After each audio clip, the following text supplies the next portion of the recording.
জাতীয় ঐকমত্য কমিশনকে আমরা ধন্যবাদ না দিয়ে উপায় নেই। কেন ধন্যবাদ দিচ্ছি?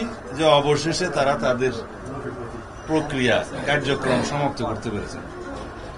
দ্বিতীয়বার ধন্যবাদ দিচ্ছি যে তারা জাতীয় ঐকমত্য প্রতিষ্ঠার বদলে জাতীয় অনৈক্য প্রতিষ্ঠার একটা প্রচেষ্টা গ্রহণ করেছে। আলোচনা তো 4-5 দিন হয়েছে, কিন্তু যাহা আলোচনা করিলাম তাহা এখানে নাই। আমার মনে হয় জাতীয় ঐকমত্য কমিশন নিষ্কৃতি পাওয়ার জন্যই কিছু সুপারিশ দিয়ে তারা কার্যক্রম সমাপ্ত করতে চেয়েছে। জাতীয় ঐকমত্য কমিশন তাদের সুপারিশ সরকারের কাছে পেশ করেছেন। সেখানে এমন কিছু বিষয় উত্থাপন হয়েছে, আপনারা এখনো পড়ার সুযোগ হয়েছে কিনা আমি তো জানি না। আমি আসার আগে অনেকগুলো প্রিন্ট নিয়েছি, এখানে 6টা সংযুক্তি সহ প্রায় 100-2 কাগজ আছে, সবগুলো দেখতে পারিনি। এখানে দেখতে দেখতে আমি যেটা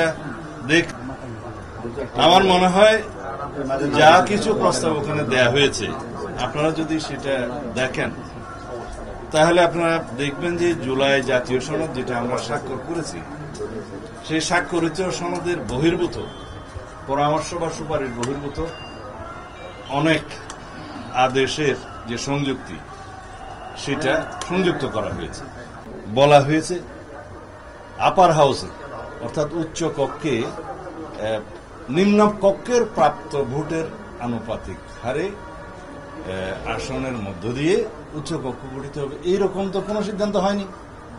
সিদ্ধান্ত হয়েছে উচ্চ কক্ষ গঠিত হবে 100 সদস্যের, এবং তারা কিভাবে কোন পদ্ধতিতে নির্বাচিত হবে সেটার ব্যাপারে তো ঐকমত্য হয়নি। কেউ ভোটের অনুপাতে চেয়েছে, আমরা চেয়েছি নিম্ন কক্ষের আসনের অনুপাত। এখানে বলা আছে যেভাবে নোট অফ ডিসেন্ট দেয়া হয়েছে সেই নোট অফ ডিসেন্ট গুলো নির্বাচনী ইশতেহারে উল্লেখপূর্বক যদি আমরা ম্যান্ডেট প্রাপ্ত হই, যে রাজনৈতিক দলসমূহ ম্যান্ডেট প্রাপ্ত হয়, তারা সেইভাবে সেটা বাস্তবায়ন করবে। তারপরে এখানে পিআর এর ভিত্তিতে তারা প্রস্তাব সরাসরি করে ফেললেন, এবং এখানে কোনো নোট অফ ডিসেন্টের উল্লেখ নাই। আর এখানে নাকি গণভোটের সেই প্রশ্নটা উত্থাপিত হবে যে ভোটের অনুপাতে ভোটের প্রাপ্ত ভোটের সংখ্যা অনুপাতে পিআর অনুষ্ঠিত ওই জাতীয় উচ্চকক্ষ গঠিত হবে কি হবে না জনগণ, সেই বিষয়টা তো কোনো তো হয়নি।